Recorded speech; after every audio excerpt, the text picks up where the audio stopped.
আমার দেশের মানুষ সবচেয়ে বেশি আমল করে হচ্ছে একটা জিনিসের উপর, খুব বেশি আমল করে, তা হলো বিড়ি। হ্যাঁ, এবং না শরীফ বিড়ি না কি জানি একটা বিড়ি আছে মনে হয়। হ্যাঁ, করিম, কম কথা, সম্মানজনক বিড়ি, সম্মানিত বিড়ি, মর্যাদাবান বিড়ি। আবার নাসির, নুসরাত বিড়ি, কি টান মারে, এক টানে ধোয়া 4 তলায় পাঠায়। আছে না নাই? আমার দেশের মানুষের বিড়ি খাওয়া দেখে মনে হয় মানুষ বিড়ি খাওয়ার জন্য দুনিয়াতে আসছে, এত টানা টানে। যুবকরা কোন নেশায় যাবে না, মাদকের শক্ত হবে না, ফ্রি ফায়ার, পাবজি এগুলোতে যাবে না। তবে না, আমাদের দেশের যুবকরা 5 অগাস্টে যা দেখাইছে ভাবছিলাম শেষ হয়ে গেছে। এই যে ডিভাইস, ভাবছিলাম মনে হয় শেষই হয়ে গেছে, কিন্তু ওরা জাতে মাতাল তালে ঠিক, ঠিক কিনা বলেন?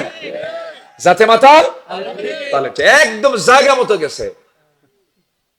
যাইয়া দখল করে কয় দুপুরের নাস্তা, দুপুরের খাবার আজকে আমরা খাবো, তুমি যাও দিল্লিতে যেয়ে খাও। ঠিক কিনা? সেই যুবকদেরকে জানান দিতে চাই, যুবকরা তুমি নিজে ভালো হয়ে যাও, তোমরা গ্রামকে ভালো করো, গ্রামকে ধরো।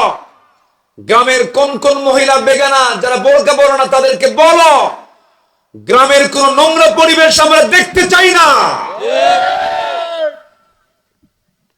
যে মাতব্বর গুলো নামাজ পড়ে না তাদেরকে ধরো, বলো মাতব্বর চাচা সম্মান দিয়েছে, সম্মান দিয়ে যাব, নামাজ পড়েন, মাতব্বরিতে রাখেন। নামাজ পড়বেন না, মাতব্বরি ছুটাইয়া দেব। আস্তে কর, জোরে কর। মাতব্বররা খুব অসন্তুষ্ট, হুজুর আপনি এগুলি কি শুরু করলেন?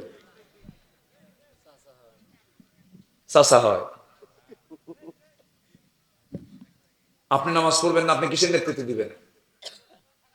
অসৎ নেতৃত্ব ইসলামে আছে নাকি? ইসলামে আছে? নাই। মাতব্বরি চলবে তার, নামাজ আছে যার। গ্রামে লিস্ট করো যুবকরা, আমার গ্রামে কোন কোন মহিলার পোশাক আপত্তিকর, তাদের পরিবারে ওয়ার্নিং দিয়ে দাও। আমরা যুবক, আমাদের চোখের হেফাজত করতে হবে। আপনার মেয়ের পোশাক ঠিক করে বাইরে বের করতে বলেন, কি ঠিক কিনা? আমরা পরিবেশ পেয়েছি। গ্রামে তালিকা করো, তোমার গ্রামকে তুমি সাজাও। তোমার গ্রাম একটা দেশ, তোমার গ্রাম তুমি ঠিক করো।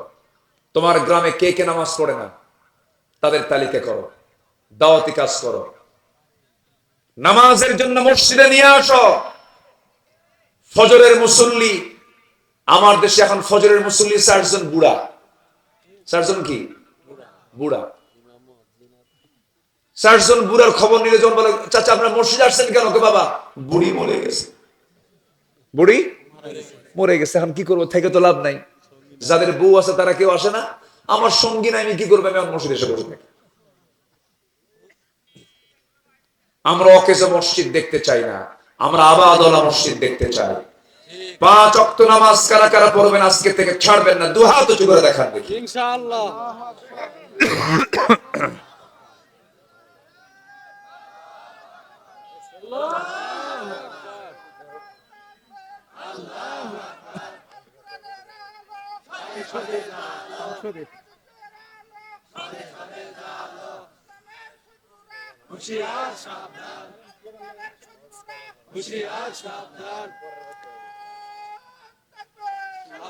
সবাই বলেন ইয়া আল্লাহ, হাত তোলেন, ইয়া আল্লাহ ইয়া রহমান। আমাদেরকে 5 ওয়াক্ত সালাত আদায় করার তৌফিক তুমি আল্লাহ দিয়া দাও। জোরে বলি আমিন। হাত নামান। কোন নামাজ?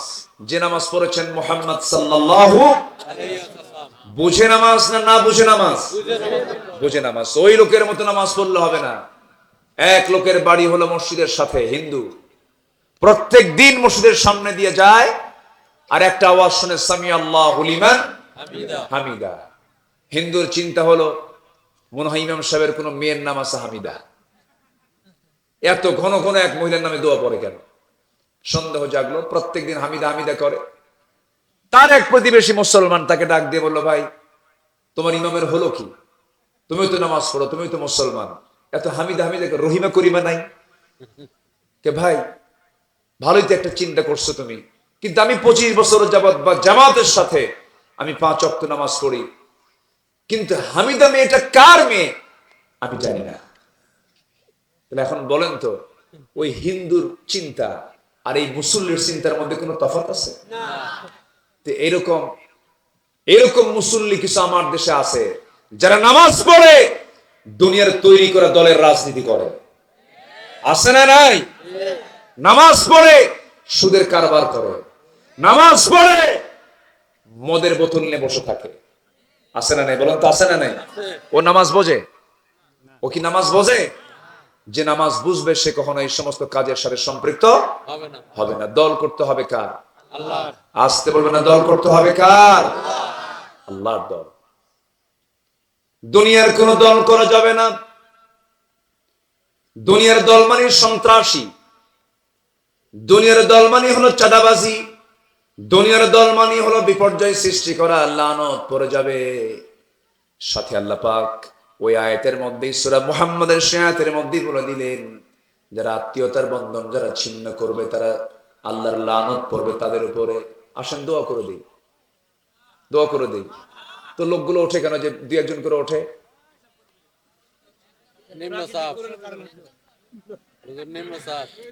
নিম্নচাপ। আচ্ছা ঠিক আছে, যদি নিম্নচাপ হয় একটু বলে যাবেন। আবার কিছু ঊর্ধ্বচাপও আছে, বিড়ি খাওয়া চাপ, এই চাপও কিন্তু কম না। হ্যাঁ মহাচাপ এটা। তো বসেন, এই যে উঠলে, এই বসেন না, মুরব্বী বলা মুশকিল এখন, ওটা আরেক বিপদ। কি যে পেঁচ লাগায় দিছে কিছু বলা যায় না। আমি মোশতাক বাইরে বললাম সেদিন, ভাই আপনি কি এটাকে প্ল্যান করে কইছিলেন নাকি? না ভাই, কতদিন কোন ওয়াজে কইছি, এই যুবকরা কোন দিক দিয়ে লাগায় দিয়ে আমার তো শেষ করে দিবে, আমার নামই আর নাই। বসেন, অথচ আমার বয়স তার, আমরা একই সময়ের প্রায় কাছাকাছি সময়। আচ্ছা বসুন, একটু বসেন একটু, আমি 10টা পয়েন্ট শেষ করলে আমি দোয়া শেষ করে একদম দোয়া করে দেব। চলতেছে কয় নাম্বার? না, 1-এর ক খ, 2-এ যায়নি এখনো, আরো আছে কয়টা বলেন? বলেন কয়টা? নুরু, ওয়াজ কি শেষ না শুরু? এত নিম্নচাপ কেন? বসেন। ক্যামেরা, এদের উপরে যে এত রাগ শ্রোতার, বুঝলেন? ভাঙ, দেখতে দেন কি মুশকিল।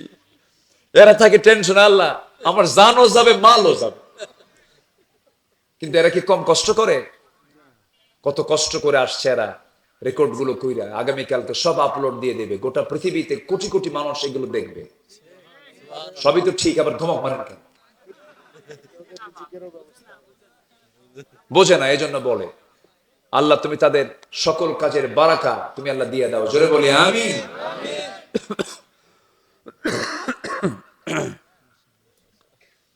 নিজের বোনের খবর নাই, ধর্মবোন বানায়, আর সেই ধর্মবোন আবার বউ হয়ে যায়, আছে না নাই? ধর্মবোন কি হয়? বউ হয়। আল্লাহ তাআলা এগুলোকে হারাম করেছেন। যারা রক্তের সম্পর্ক ছিন্ন করবে তারা জাহান্নামী। রাসূল বলেছেন লা ইয়াদখুলুল জান্নাতা কাতিউর রহিম, আত্মীয়তার সম্পর্ক ছিন্ন করে জান্নাত পাবে না। বোনের খবর রাখে না কারণ বোন সম্পত্তি পাবে, চাচার খবর রাখে না চাচা সম্পত্তি পাবে, আত্মীয় স্বজনের খবর রাখে না, অথচ আত্মীয় স্বজনের ব্যাপারে রাসূল কত কড়া কথা বলে দিয়েছেন। ফুফুর খবর রাখে না, শুধু খালার বাড়ি যায়, ফুফুর বাড়ি যায় না, আছে না নাই? কি খালার বাড়িতে যায়, খালার একটা সম্মান মর্যাদা সবাই দেয়, কিন্তু ফুফু নামক এত বড় একটা বরকতের জায়গায় কেউ খবর নেয় না। উচিত নয় এগুলো। কারো যদি মা চলে যায়, তার জন্য মা হয়ে যায় ফুফু, তার জন্য মা হয়ে যায় খালা। তাদের খোঁজ খবর রাখা উচিত, অন্তত ফোনের যুগে ফোন করেও খবর নেওয়া উচিত। খালাম্মা আপনি কেমন আছেন? পরশুদিন রাত্রিবেলা সন্ধ্যার সময় আমার ছোট খালাম্মা আমাকে ফোন দিয়ে বলে, আমরা কি মরে গেছি নাকি? আমারে ফোন দিছে, কোনো খোঁজ খবর নাই। বললাম, খালাম্মা আমি মাফ চাই, ফোন দেওয়ার সুযোগ পাই না। তো আমার মা তো বেঁচে আছে, মা মরে গেলে হয়তো বা আপনাদের বেশি গুরুত্ব বোঝা যাবে, একটু মজা করে বললাম। কিন্তু মা, খালা, চাচা, বাবা এত দামি সম্পদ, এই সমস্ত আত্মীয়তার সম্পর্ক কখনো ছিন্ন করা যাবে না। আমার নবীর আপন চাচা, আমার নবীর আপন চাচা, আমার নবীজির অত্যন্ত আদরের চাচা, যদিও কাফের ছিলেন কিন্তু পিতৃব্য ছিলেন আবু তালেব। সবাই তো তার নাম জানেন তো নাকি? এই লোকটা জান্নাতি না জাহান্নামী? বলেন, জান্নাতি না জাহান্নামী? জাহান্নামী। কিন্তু একটা বারের জন্য রাসূল তাকে বলেন নাই, আত্মীয়তার সম্পর্ক টিকে রেখেছেন, তার বাড়িতেই থেকে নবুয়তের দায়িত্ব পালন করেছেন। কোনদিন জোরপূর্বক তাকে বলেন নাই, আত্মীয়তার সম্পর্ক ছিন্ন করেন নাই, আদব আখলাক ঠিক রেখেছেন। কারণ রক্তের সম্পর্ক ছিন্ন করবে যারা, জান্নাত পাবে না তারা। কি গুরুত্বপূর্ণ কথা এটা।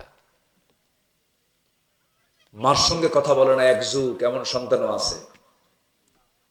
আছে? বাবার সঙ্গে কথা বলে না, রাগ কইরা যা, তোর সঙ্গে কথাই কব না। এক যুগ চলে যায়, বাবার সঙ্গে কথা বলে না। এই নাটোরে, বার্ষিক নাটোর, হ্যাঁ, নাটোরে এক মাহফিলে গত বছর 72 বছর বয়সে এক বৃদ্ধা নারী তার কাপা কাপা হাতে একটা চিঠি লিখে বললেন, হুজুর আমার জন্য দোয়া করবেন। আমার তিনটা ছেলের ঘর আমার আশেপাশে, তিনটা ছেলে বিয়ে করেছে, তিনটা ঘরেই রান্না বান্না হয়, ওরা পৃথক খায়, সে রান্নার গন্ধ আমার নাকে এসে ধাক্কা মারে। আমি আমার বুড়া বয়সে এখনো একা একা রান্না করি। একটু দোয়া করবেন যেন আমার সন্তানদের দিলটা গলে। আমার হাতে ব্যথা, আমার পায়ে ব্যথা, রান্না করতে পারি না হুজুর, আমার সন্তানদের যেন দিলটা গলে। যে মা ওই 3 সন্তানকে এক হাড়িতে একা খাওয়ালেন, আর 3 সন্তান মিলে এক মাকে একা খাওয়াতে পারে না। কত বড় কষ্টের কথা। সমাজে আছে না নাই বলেন তো? আসতে বলবেন না, আছে না নাই? আত্মীয়তা আমরা নষ্ট করব না। নষ্ট করলে কি হবে? আল্লাহ বলছেন আমার লানত তোর উপরে পড়বে। কষ্ট দিয়ে ফেলতেছি মনে হয় আপনাদের। আহা, আমার বন্ধুগণ, মায়ের গুরুত্ব কত, মায়ের দাম কত। আমার নবীর প্রিয় একজন সাহাবী দুনিয়া থেকে বিদায় নেবেন, বিদায় লগন চলে আসছে, মুখে কালেমা বের হয় না। রাসূলের কাছে রিপোর্ট চলে গেল। রাসূল বললেন, শোনো, এমন তো হওয়ার কথা না, আমি তো তার প্রতি মনক্ষুণ্ণ না, সে মুনাফিক না, সে ভালো মানুষ। দেখো তো তার মা বেঁচে আছে নাকি। মাকে ডেকে আনা হলো, মাকে লক্ষ্য করে বলছেন, আলকামার মা, আপনার ছেলে বড় অসুস্থ, দুনিয়া থেকে বিদায় হবে, তার মুখ থেকে তালকিন বের হয় না, কালেমার আওয়াজ বের হয় না, আপনি কি অসন্তুষ্ট নাকি? হঠাৎ করে মা হাওমা করে কেঁদে উঠে বলছে, আমি অসন্তুষ্ট, আমার সন্তানকে আমি মাফ করবো না, আমার সন্তান আমার সঙ্গে বেয়াদবি করেছে। রাসূল বললেন, মা, আপনাদের সন্তানের মা, আপনি তাকে মাফ করে দেন না, মাফ করবো না। আমার নবীজি কিচ্ছু বললেন না, শুধু বলে দিলেন, ও সাহাবীরা, অবাধ্য সন্তানকে আগুনের কাঠ দিয়ে জ্বালিয়ে পুড়িয়ে ভস্ম করে দাও। এমন সময় ওই সাহাবীর মা বলতেছেন, ইয়া রাসূলুল্লাহ, আমার 9 মাসের গর্ভে থাকা সন্তানকে আমার চোখের সামনে আগুনে পুড়ে মারা হবে, আমি কি সহ্য করতে পারবো নাকি? যত বেয়াদবি করেছে সব বেয়াদবি আমি এই মুহূর্তে মাফ করে দিলাম।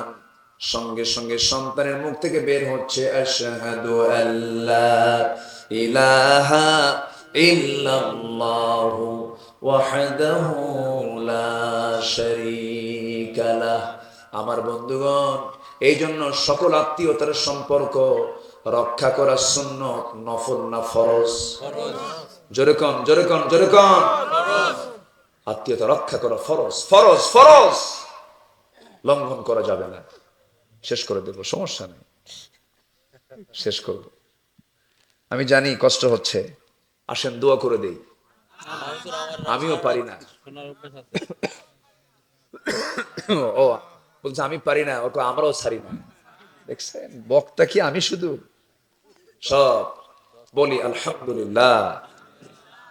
আচ্ছা, এক চলে গেল, এক। এখন নাম্বার 2, যারা সীমা লঙ্ঘন করে। যারা কি করে বলেন তো? মনে থাকবে সবার কথাগুলো, মনে থাকবে? যারা সীমা লঙ্ঘনকারী তাদের উপর আল্লাহর রহমত না লানত? লানত। আল্লাহ রাব্বুল আলামিন বলেন, লুইনাল্লাযীনা কাফারু মিন বানি ইসরাঈল আলা লিসানি দাউদ ওয়া ঈসা ইবনে মারইয়াম যালিকা বিমা আসাউ ওয়া কানু ইয়াতাদুন। জোরে বলুন আল্লাহু আকবার। এই পৃথিবীতে সবচেয়ে বড় সীমা লঙ্ঘনকারী জাতি হলো ইহুদি। কারা বলেন? ইহুদি। এখনো আছে না নাই? কোথায় বলেন? কোন ঘরের পাশে? কোন ঘর? কোন ঘর? কোন মসজিদ? বলেন কোন মসজিদ? আচ্ছা, চিন্তা করেন, সেই মসজিদ আকসার পাশে অবৈধ জায়গায় তারা বসবাস করছে, ওদের জায়গা না ওঠা। এটাই ওদের উপর লানত।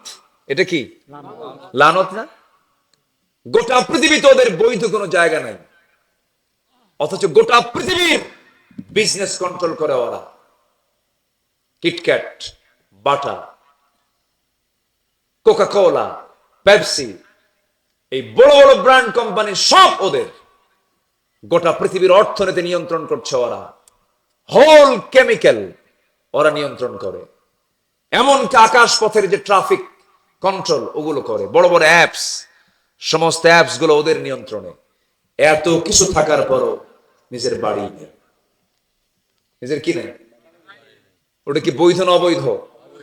দ্বিতীয় বিশ্বযুদ্ধের পর এডলফ হিটলার যখন 60 লাখ ইহুদিকে মেরে শেষ করে দিল, ওরা যাবে কোথায়? সবগুলোকে জড়ো করে এনে বলল, এই জায়গায় এদেরকে একটু থাকার ব্যবস্থা করে দাও। থাকলো ভাড়াটিয়া হয়ে, ভাড়াটিয়া হয়ে গেছে এখন, ভাড়াটিয়া হয়ে গেছে এখন বাড়ির মালিক। এটাই চলছে এখন। গোটা মধ্যপ্রাচ্যের বিষ পোড়া করে বানিয়ে রেখেছে এই ইহুদি জাতকে। এরাও নিশ্চিহ্ন হয়ে যাবে সময়ের ব্যবধানে। জোরে বলি ইনশাআল্লাহ, জোরে বলি ইনশাআল্লাহ। ফিলিস্তিনিদের রক্ত বৃথা যাবে না, বাচ্চাগুলোর ফরিয়াদ কখনো মিস হবে না। টুডে এন্ড টুমরো বাইতুল মুকাদ্দাস আমাদের হাতে চলে আসবে। জোরে বলি ইনশাআল্লাহ, আরো জোরে বলি ইনশাআল্লাহ। এই ইহুদি জাতির উপরে আল্লাহর রহমত না লানত? কেন? কি করেছিল? সীমা লঙ্ঘন করেছিল। শনিবারের বিধান মানেনি। ওয়ালাকাদ আলিমতুমুল্লাযীনা কি? হ্যাঁ, ওয়ালাকাদ আলিমতুমুল্লাযীনা আতাদাউ মিনকুম ফিস সাবতি ফাকুলনা লাহু কুনু কিরাদাতান খাসিইন। আল্লাহ তাআলা তাদেরকে বানর বানায় দিলেন। এইদিকে এটাকে রিসার্চ করে কি ডারউইন মতবাদীরা বলল যে মানুষ আগে বানর ছিল। দেখেন, ও চিন্তা করে দেখেন। আমাদের বাংলাদেশের একজন আছে, কি নাম? কি জাফর ষাঁড়। জাফর ষাঁড়। বদমাইশ সেগুলো। আল্লাহকে মানে না, রাসূলকে মানে না। ওরা 16 বছর আমাদের তালিকা করেছে, এখন আমাদের সময় এসেছে ওদের তালিকা করা। জমিনে নাস্তিকের অবস্থান থাকবে না। এই সমস্ত নাস্তিকদের তালিকা করে চূড়ান্ত শাস্তি নিশ্চিত করা দরকার, ঠিক কিনা? এদেরকে ছাড় দেওয়া যাবে না। বহু গালিগালাজ দিয়েছে, এখন সব ঠান্ডা। কই দেশেই তো নাই। একজন স্লোগান দিলে এখান থেকে ইসলামের শত্রুরা, শত্রু কই? খুঁজেই তো পাচ্ছি না আমরা। তবে আসবে সবকিছু। একদিন সময় আসবে কেউ ইসলামের বিরুদ্ধে চুল পরিমাণ করে আওয়াজ করার সাহস পাবে না। ইনশাআল্লাহ, ইনশাআল্লাহ বলেন। ইনশাআল্লাহ। সেই বাংলাদেশ সামনে গড়বে, কারণ শহীদের রক্ত জমিনে পড়েছে। আল্লাহ কবুল করুন, জোরে বলি আমিন, আরো জোরে আমিন। জি সম্মানিত ভাইয়েরা, আমার দিকে তাকান। নাম্বার 3, আল্লাহ তাআলা ওই সমস্ত ব্যক্তির উপরে লানত দেন যারা আল্লাহর আয়াতকে যারা গোপন করে। কি করে? গোপন করে। আল্লাহ রাব্বুল আলামিন বলেন, ইন্নাল্লাযীনা ইয়াকতুমুনা মা আনজালনা মিনাল বায়্যিনাতি ওয়াল হুদা মিন বা'দি মা বায়্যানাহু লিন-নাসি ফিল কিতাব উলাইকা ইয়ালআনুহুমুল্লাহু ওয়া ইয়ালআনুহুমুল লাঈনুন। জোরে বলুন আল্লাহু আকবার। সূরাতুল বাকারা 159 নম্বর আয়াতে আল্লাহ রাব্বুল আলামিন বলছেন, আমার আয়াতকে যারা গোপন করবে, আড়াল করবে, আমার লানত তাদের উপরে পড়বে। আল্লাহর আয়াতকে অস্বীকারও করা যাবে না, গোপনও করা যাবে না। যা কিছু গোপন না প্রকাশ করে দেব, প্রকাশ করে দেব। নাম্বার 4 হলো, বিনা কারণে যদি মুমিনদেরকে হত্যা করা হয়। আহারে, আল্লামা সাইদির মতো মানুষকে কেমন করে মারলো ওরা। যখন আল্লাহর কসম করে বলি, যখন মঞ্চে উঠি লোকটার কথা বারবার মনে পড়ে যায়। কেমন করে মারল! জীবিত মানুষকে ধরে এনে জেলখানা থেকে, তারা সেখানেও শান্তি পেল না, জেলখানা থেকে ধরে আনলো, হসপিটালে চিকিৎসার নামে ঢুকায় দিল। আহারে আমার বন্ধুগণ, এই যত অমানবিক পাশবিক যে আচরণটা করা হলো, সুস্থ একটা মানুষকে ধরে এনে পয়জনিং করে শেষ করে দেওয়া হলো। আমাদের দাবি হলো, এই প্ল্যাটফর্ম থেকে আমরা এটাই জানান দিতে চাই, আল্লামা সাইদির হত্যার পেছনে যারা জড়িত তাদের শাস্তি বাংলার জমিনে হওয়া দরকার। কি দরকার কিনা বলেন? দরকার কিনা? দরকার। আল্লাহু আকবার। একটা হাসি এই জাতি কোনোদিন ভুলতে পারবে না। 13 আগস্ট বিকাল বেলা যখন তিনি চিকিৎসার নামে তাকে বাধ্য করে যখন ভিতরে ঢুকানো হচ্ছে, তখন জাতির উদ্দেশ্যে একটা মুচকি হাসি মেরেছিলেন। এই মুচকি হাসি ছিল হলো মুসলমানদের জন্য ইসলামের বিজয়ের হাসি। আল্লাহ যেন তার সারা জীবনের চাওয়া আল্লাহ যেন কবুল করেন, জোরে বলে আমিন। তিনি চেয়েছিলেন, আল্লাহ এই জমিনকে তুমি আল্লাহ কোরআনের রাজ হিসেবে কবুল করে নাও। আল্লাহ যেন তার এই মাকসাদ আল্লাহ যেন কবুল করেন, জোরে বলে আমিন। যারা হত্যা করবে তাদের উপরে লানত। লানত পড়ে নাই? লানত পড়ে নাই? বিচারপতি মানিক কই? ও তো দিছিল।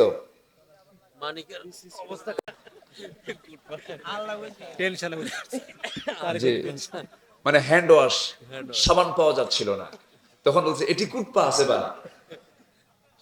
ভাষা কত সুন্দর, বলি আলহামদুলিল্লাহ। ভাষার এই সৌন্দর্য কে দিয়েছেন বলেন তো? ভাষা যদি না থাকতো তাহলে তো আমরা বেকায়দে পড়ে যেতাম, খালি খালি এরকম করা লাগতো। ভাষা দিয়েছেন কে? আল্লাহ তাআলা। সম্মানিত ভাইরা, 4টা চলে গেল, আমি শর্ট করে বলবো। আমি যে পয়েন্ট নিয়ে উঠছি এটা 4-5 দিনে সম্ভব আলোচনা করা। নাম্বার 5 হলো, মুনাফিকি যারা করবে, কুফরি যারা করবে, তাদের উপরে লানত পড়বে। ওয়া'দাল্লাহুল মুনাফিকিনা ওয়াল মুনাফিকাতি ওয়াল কুফফারা নার জাহান্নাম খালিদিনা ফিহা হিয়া হাসবুহুম ওয়া লা'নাহুমুল্লাহু ওয়া লাহুম আযাবুম মুকিম। জোরে বলুন আল্লাহু আকবার। নাম্বার 6 হলো, কুফরি হালতে যারা মৃত্যুবরণ করবে তাদের লানত পড়বে। নাম্বার 7 হলো, আল্লাহ এবং রাসূলের যারা শত্রু তাদের উপরে লানত পড়বে। ইন্নাল্লাযীনা ইউযুনাল্লাহা ওয়া রাসূলাহু লা'নাহুমুল্লাহু ফিদ দুনিয়া ওয়াল আখিরাহ। নাম্বার 8 হলো, অঙ্গীকার যারা ভঙ্গ করবে, ওয়াদা যারা ভঙ্গ করবে, মদিনার সনদে দেশ চালাবে। নির্বাচনের আগে বলে বারবার, বলছে না? বলছে না? কিসের সনদে বলেন? মদিনার সনদে দেশ চলবে। কিন্তু আমরা দেখেছি তার উল্টা ওয়াদা যারা বারবার করে যারা ভঙ্গ করেছে, আল্লাহ রাব্বুল আলামিন তাদের ব্যাপারে বলছেন তাদের উপর আমার লানত পড়বে। আমার বন্ধুগণ, এই সমস্ত লানতের কাজগুলো করা যাবে না। বিশেষ করে আমি বলবো এই সমস্ত কাজগুলো থেকে আমরা দূরে থাকার চেষ্টা করব। নাম্বার 9 হলো আল্লাহর সম্পর্কে যারা মিথ্যা রচনা করবে তাদের উপর আল্লাহর লানত পড়বে। নাম্বার 10 হলো সর্বশেষ হলো মুমিনা নারীদের উপরে যারা মিথ্যা অপবাদ চাপায় দেবে। ইসলাম নারীদেরকে কত মূল্যায়ন করেছে, জোরে বলি আলহামদুলিল্লাহ। আল্লাহ তাআলা বলছেন যারা নিরপরাধ নারী, যাদের কোনো দোষ নাই, তাদের উপরে যারা মিথ্যা অপবাদ চাপায় দেবে, আমি আল্লাহ আমার লানত পড়বে তার উপরে। কি দাম আল্লাহ পাক নারীকে দিয়েছে, নারীর সতীত্বের কি মর্যাদা আল্লাহ পাক দিয়েছেন। আল্লাহ রাব্বুল আলামিন বলেন ইন্নাল্লাযীনা ইয়ারমুনাল মুহসানাতিল গাফিলাতিল মুমিনাত লুইনু ফিদ দুনিয়া ওয়াল আখিরাতি ওয়া লাহুম আযাবুন আযীম। জোরে বলুন আল্লাহু আকবার। আমার মা এত সম্মান আপনাকে দিল যে ইসলাম, সেই ইসলাম আপনি মেনে চলেন, দিন মেনে চলেন, কোরআন মেনে চলেন, পর্দাটা মেনে চলেন। বেশি কিছু লাগবে না, শুধু পর্দা যদি আপনার 100% যদি হয়ে যায়, আল্লাহ পাক আপনার জন্য জাহান্নামের সকল দরজা বন্ধ করে আপনার জন্য 100% জান্নাতের ব্যবস্থা করে দিবে। সুবহানাল্লাহ। আল্লাহ তুমি মাদেরকে ফরজ মনে করে পর্দা অবলম্বন করার তৌফিক দিয়ে দাও, জোরে বলি আমিন। আমিন। আমি আর কথা বাড়াবো না, আমার অসুস্থ শরীর বলবো আমি। আজকে প্রায় এই ওঠে কেন, দোয়া নাই এলাকায়? দোয়া হয়তো নাকি? আমাদের দেশে তো ফতুয়া বেশি, রাজশাহী থেকে বেশি ফতুয়া আসে মাঝে মাঝে, রাজশাহী থেকে মাঝে মাঝে একটু ফতুয়া আসে। কি হলো?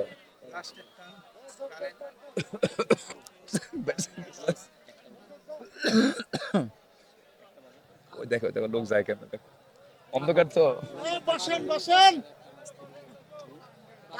হয়ে গেছে প্রায় না।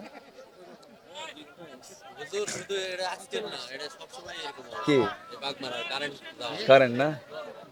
আসেন আমরা দোয়া করি, যে আমরা একটু আল্লাহর কাছে চাই, দোয়া করি। কোনো কিছু নাই তো না, কোনো ঘোষণা নাই তো, দোয়া না, এমনি আর কোনো মাহফিলের কোনো ঘোষণা নাই। জি আসেন না, আর সে সময় নাই যে আরেকটা ওয়াজ শুরু হয়েছে, মেশিন চলতেছে। আজকে যা আছে বলি আলহামদুলিল্লাহ। জি আমরা এখন দোয়া করবো, চাইবো কার কাছে?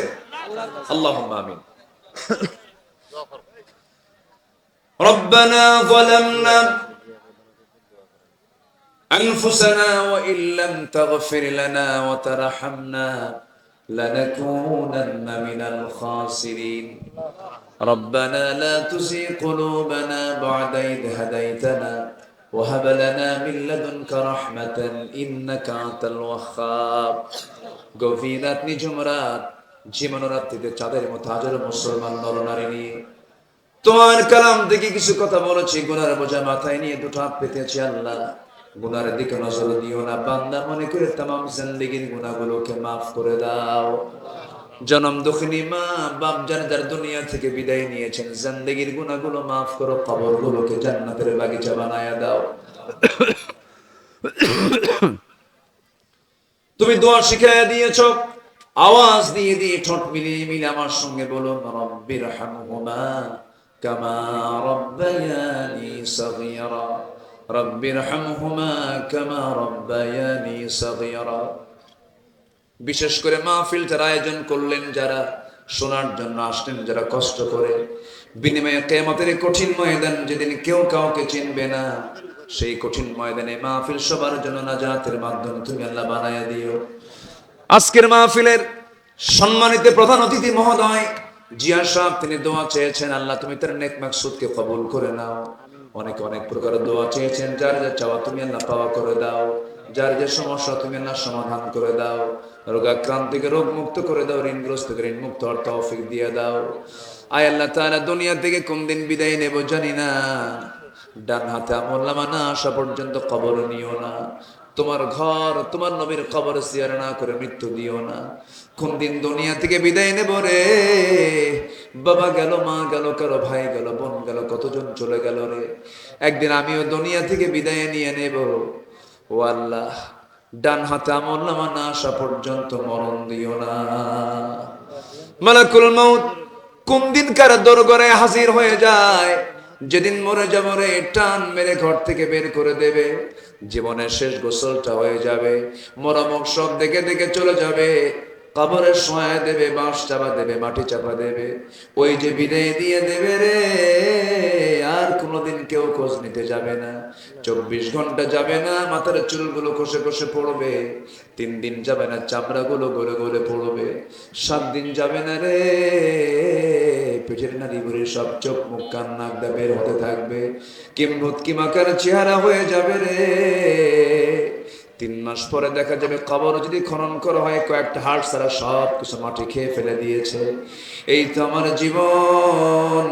সে অন্তিম সময় যখন চলে আসবে, জবানে জারি করে দিও লা ইলাহা ইল্লাল্লাহু মুহাম্মাদুর রাসূলুল্লাহ।